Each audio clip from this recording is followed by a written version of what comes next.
Welcome on in here to First Pitch. It's the July 6th edition. We got a nice big slate coming your way as we are approaching All-Star break rapidly. So got to get you that actionable info as much as we can. And we get to go live here again because the MLB decided, hey, All-Star break, we can't go all day games. I got a great crew joining me here today. I'm your host, Dan Alexander, and I got with me Jimmy Adams, Adam Trigger, and Jeff Michaels. And Jeff, you're just breaking up what would have been a great Adams 3-team parlay. So please tell Jay, is your middle name potentially Adam? Because that would be a great cash to start the show here, man. Because you're breaking us up here a little bit. Hey, we can call it that for today. All right. We cashed the 3-team parlay right out of the gate, but let's talk about how we can actually cash some tickets with the guys here. Jimmy, I want to start with you, brother, because 8-3 run in MLB. You're on a nice run on these 4% and higher rated plays. So talk about that in just a few. But first, I want to get your big game breakdown on the St. Louis Cardinals and the Miami Marlins, because if you listen closely, I think we just heard the Marlins score another run in this series. 30 runs in 3 games. More fireworks tonight, or is the sweep incoming? What do we think, Jimmy? Yeah, thanks, Dan. Interesting matchup today in Miami as the Marlins and Cardinals continue their series. The Marlins continue to surprise, now sitting at 51 wins, holding off Philly for the second spot in the NL East. And the Cardinals aren't showing any signs of improvement in my eyes. One of the most disappointing teams in 2023. If you saw the game last night and the way they lost that, it was just embarrassing to say the least. So what makes this game so fascinating to me is we have 2 starters that are in completely opposite spots, really. Jack Flaherty gives up 6 earned in back-to-back before a great performance last time out against the Yankees to start July. Flaherty's kind of a mixed bag. He does some things well, not a lot of hard contact off him, doesn't give up many barrels, but he struggles with command. Walks have been an issue, and he doesn't get many chases outside the zone. Then we have Yuri Perez, who I don't have enough good things to say about. Didn't make it out of the first inning against Atlanta. I'm going to give him a pass for that because Atlanta has an all-star team of their own that they're taking to Seattle. They're also the best first-inning team in the majors. But prior to that, had 3 straight starts of at least 6 innings without giving up a run. And he'd only given up 1 run total in 6 straight starts. He gave up 1 run the entire month of June, Dan. So Yuri Perez, a flamethrower with his 4-seam slider combo. All that being said, I lean Miami. This is probably a situation where you'll want to look at a first 5 wager, but that's the way I see things playing out for today's big game breakdown. Leaning towards Miami, and we'll be hearing about that game just a little bit later from our man Adam Trigger in the Best Bet segment. So, Trig, I'll throw it your way, and let's take a look at this Pirates and Dodgers game. It's the rubber match. Somebody's got to win the series, and I'm hoping you give me a nice bet here because I'm honestly thinking about making my first trip to Dodger Stadium for tonight's game between the Pirates and the Dodgers. So I need a little something to bet on here. What are we thinking, Trig? Yeah, so if I was going to Dodger Stadium tonight, Dan, I'd be betting on the visitors, but you might still see a Dodgers win, and that might be okay because I would take the Pirates on the +1.5 line, which I think is good value here, considering you only have to lay about -110 to get that +1.5. And of course, you get the visitor, which basically gives you an extra at bat, right? Like you get the +1.5 with the visitor. You know, the only way the Dodgers are batting in the 9th is if they're tied or trailing, in which case you'd be okay with your +1.5 bet, I think, under those circumstances. The reason I look toward the Pirates here is a willingness to fade Julio Urias. Coming into the season, he's someone I had tabbed for regression. I couldn't really articulate why so much because it's like he's only 26 years old. It feels like he's been around forever. It's shocking he's only 26, but I mean, when he was in the league at 18, 19 years old, which is why it just seems like he's been around forever because he's still young. Like he's in the prime, he should be in his prime, but it's like, I've been watching him pitch for years. I've always felt like his numbers were just so much better than what I was seeing. And, you know, he has regressed this year and he's also had to pitch around an injury. So he was getting hit hard before the injury, goes on the IL with a hamstring injury, comes off and makes his first appearance in what I feel like the Dodgers kind of were thinking, okay, we're giving him like kind of a layup, comeback spot against the Royals, and then he gets killed by the Royals. 6 runs, 3 innings, just like it was something like that. Oh, 5 runs on 6 hits and 3 innings pitch was awful. I don't know that I didn't see anything last time that suggests he's going to be much better here. And then the Pirates saw him earlier this year, and they crushed him in Pittsburgh. 6 runs on 7 hits, 2 homers. So it would be hard for me to lay that kind of premium with Urias. Now the Dodgers, on the other hand, they're playing good ball, and they're obviously, the way that they're playing is probably why they're favored as much. But you also pay for the Dodgers name and the fact that they're a heavily bet team by the public, the masses. So you're going to get a good number. And I think this is one spot where I'd be willing to go against them. The Pirates, I had a rare total over the weekend, Dan. I played the under in Brewers Pirates last Saturday. And part of the reason I lost that bet was Johan Ovidio got absolutely slammed. He was just terrible. It was just a really poor start for him. But if you go back to his prior 9 starts, he was cruising. He had a 2.96 ERA. And it's something I've noticed with him this year and in the past. Like, he'll really have like a dud every once in a while where he just gets buried. That happened last time out against a team familiar with him in the Brewers. The Dodgers haven't seen as much of him. So I kind of think this might be a little bit of a bounce back spot for him. So when I add all of that up, the Pirates, I like their top relievers, the Bednars, and like the top guys in that bullpen are pretty good. And, last night was a game that they led. They end up losing by 2. It was a competitive game. I wouldn't be surprised if the Pirates gave the Dodgers another game here.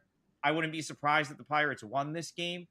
So for that reason, I think there's some value on Pirates plus 1.5, especially against the price. I think it's just really good value on getting a run head start with the Pirates in this matchup.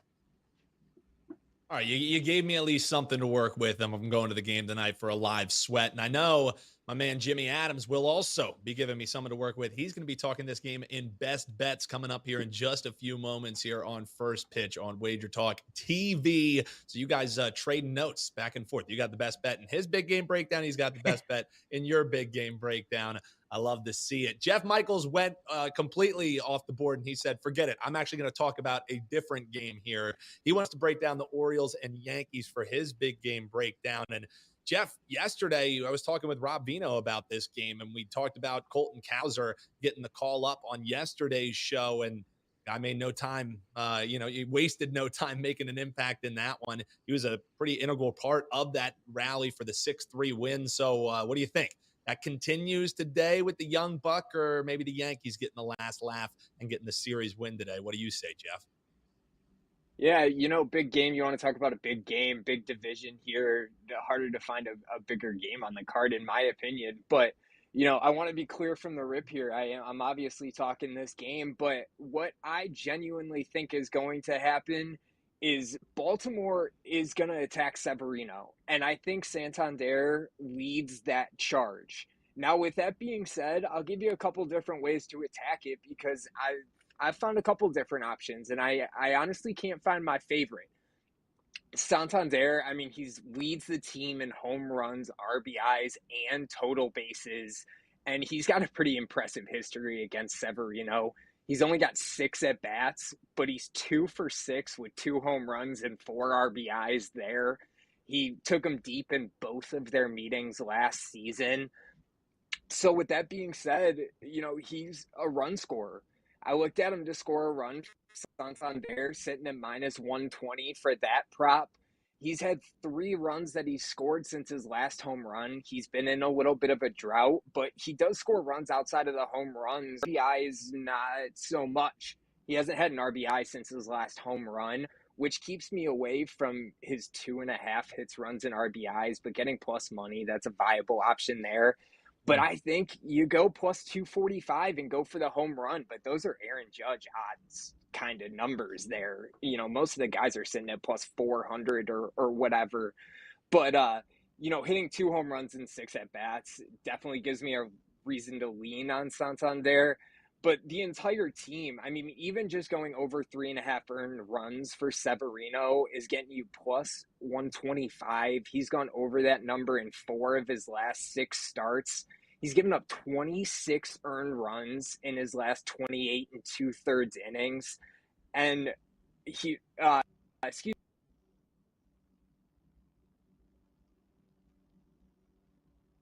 Just had a bit of a technical difficulty there with our man Jeff Michaels. I think it's because his name isn't Adam there. So Jeff, when we get you back, we'll get some more thoughts on this Baltimore Orioles and Yankees game, but the breakdown still stands on the big game breakdown for Jeff. We'll swing it back up to Jimmy Adams, 6-1 run on plays rated 4% or higher, and you got a best bet, a free play for the folks, as we mentioned. You and Adam Trigger sharing some notes here. Pirates and Dodgers. We heard Trig's thoughts on the game, and for what it's worth, the total opened at 9, but we've seen that tick down to 8.5. What do you think? You agree with that move, or is that just giving you more value to sweep in, be a little contrarian, and go towards the over?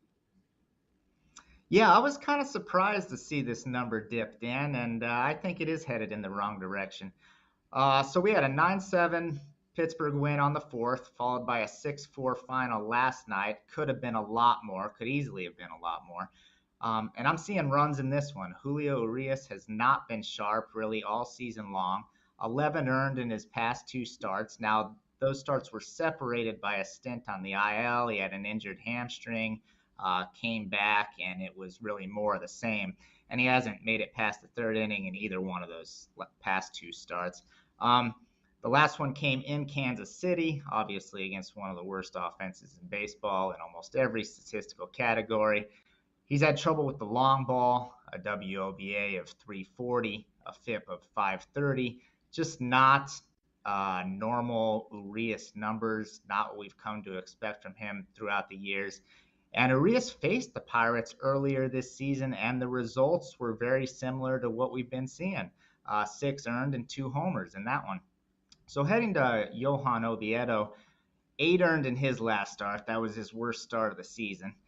And other than his velocity, Dan, there's just not much that's very impressive from an analytics perspective from Johan. He also faced the Dodgers earlier this year and gave up 5 runs. So we have a potent LA lineup, a Pittsburgh lineup that seems to have found their rhythm. Dodgers have scored the 4th most runs in baseball, as most of you are aware. 2 bullpens that are not good whatsoever, especially LA's. They are really struggling to find guys right now. And 2 starters that have thrown poorly against the respective teams that they're facing.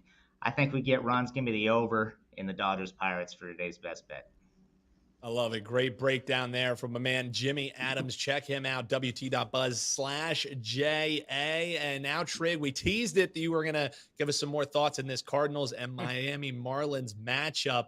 So we also heard what Jimmy said. He brought up the fact that Jack Flaherty is going to be on the mound for the Cards as they're looking to avoid that sweep. Sitting at 4.6 on the ERA. Even so, you think that total might just be a tick too high? It's best bet time. And why are we looking towards an under?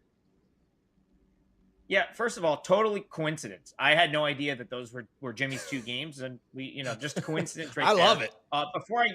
Before I get to my best bet, though, Dan, bonus best bet, my 4% play in Major League Baseball today is the Nationals. It's in a rain delay, 0-0. So, I laid minus 118.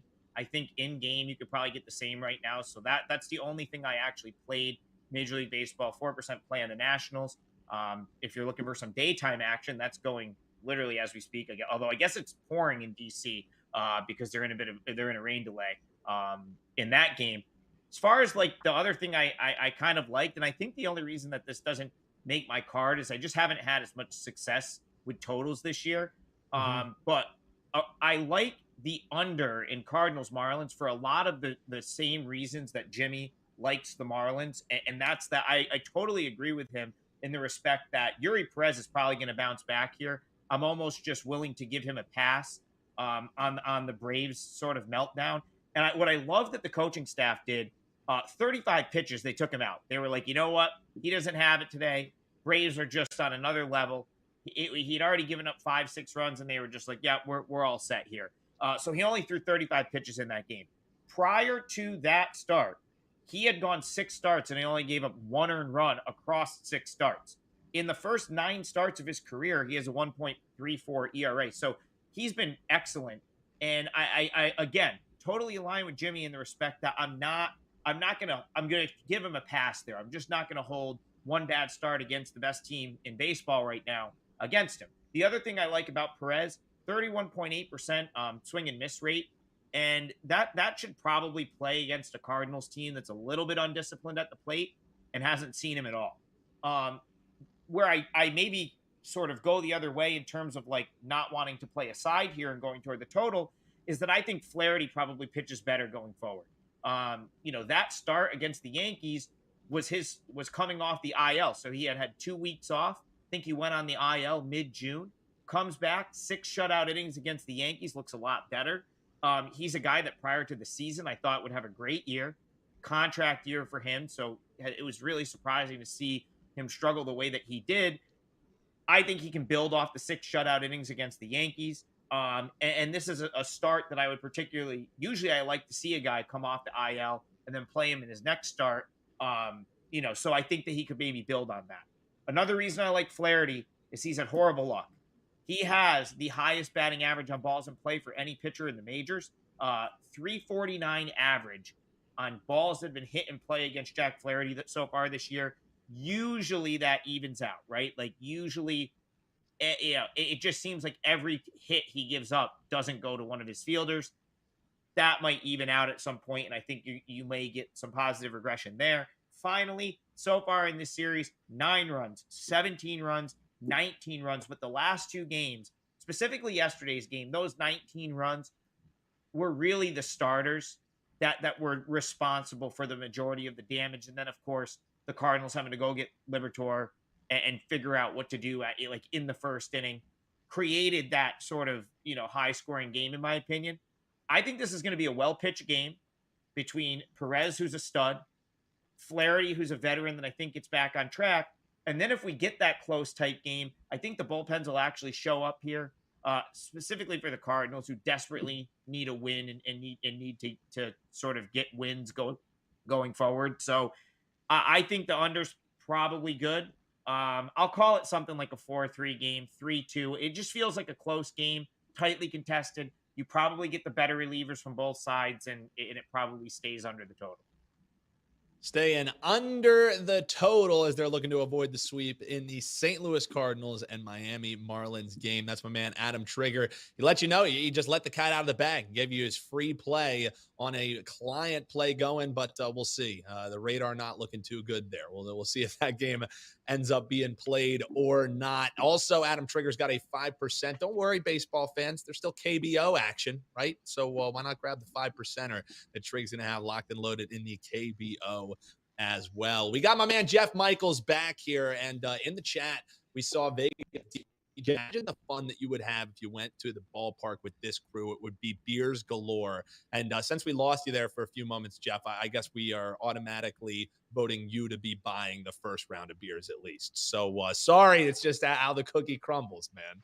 So that's just how it breaks down. Before you get into your best bet, you wanted to take a look at this Mets and Diamondbacks game. Did you just have anything else you wanted to wrap up for the folks in that Orioles and Yankees game? Because you didn't quite get to the exact play that you wanted to give out.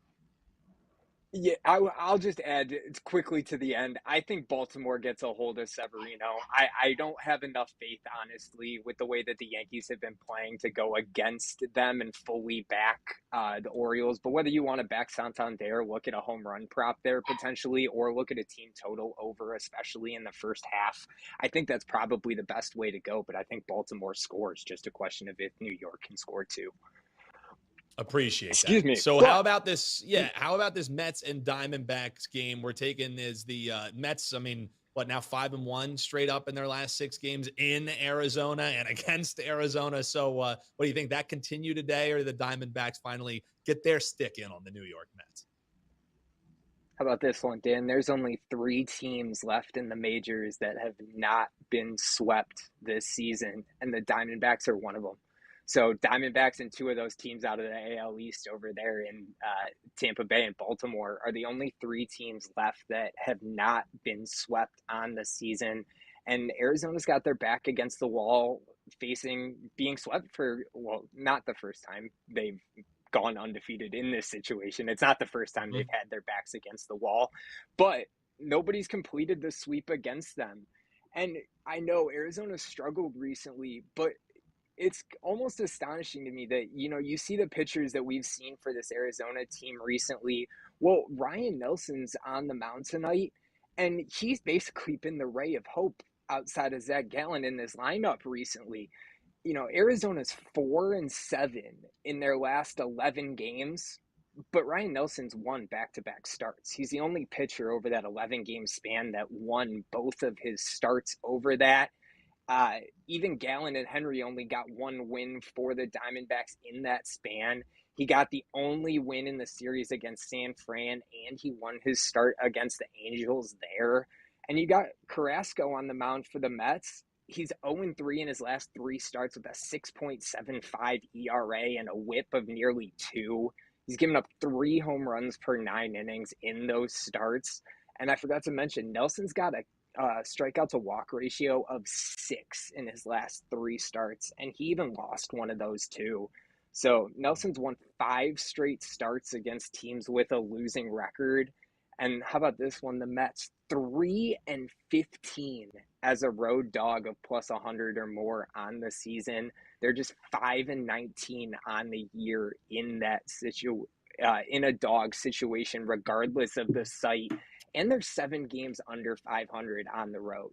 So, surprising to say it, but, New York's played a better series, but Arizona's been the better team this year. I don't see them getting swept. And Ryan Nelson, like I said, has been that saving grace in a pitching lineup that could really use some help outside of Gallen. So, basically got your second ace on the mound with Merrill Kelly being injured, and Ryan Nelson, I think, gets his 3rd one in a row tonight and stops another sweep. So I'm back in Arizona. Guarding against the sweep, laying the -134 to do it. That's my man, Jeff Michaels. Check him out, WT.buzz/JM.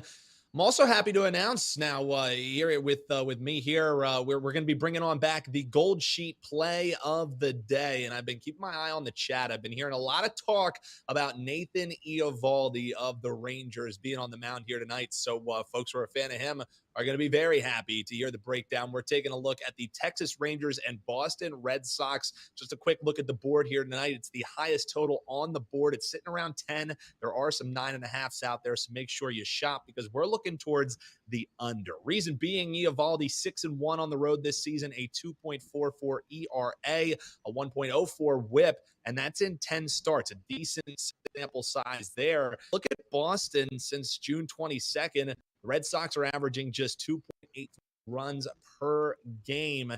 Under 3 runs a game does not 10 make. And if they do get under the ball here a little bit, they'll be facing a Rangers defense who is number 2 in the league in runs that have been saved this season. We're also looking at 2 bullpens that should be fresh. So all of that makes us confident with the Gold Sheet backing the under 10 runs in the Rangers and Red Sox game tonight. It goes at 7:10 p.m. There's your Gold Sheet play of the day. And for some more money-making gold, head on over to goldsheet.com and check out NFL season right around the season. You can get their full report week in and week out. Find out how to do that, goldsheet.com. And that is going to wrap it here. Great job by the crew. 2 Adams and a Jeff giving you some great action. Appreciate you guys being here with me. Hopefully next time we're talking with you, it's with a little more money in our pocket. That's going to do it for us here today. But if you need some more actionable info, why don't you check out WagerTalk today? Adam Trigger was on that show earlier. And also, you can get #1 MMA capper over the last 3 years, Kyle Anthony's thoughts on the main event and a fight to watch as well in UFC this weekend. That's on WagerTalk today, only on the WagerTalk TV YouTube channel.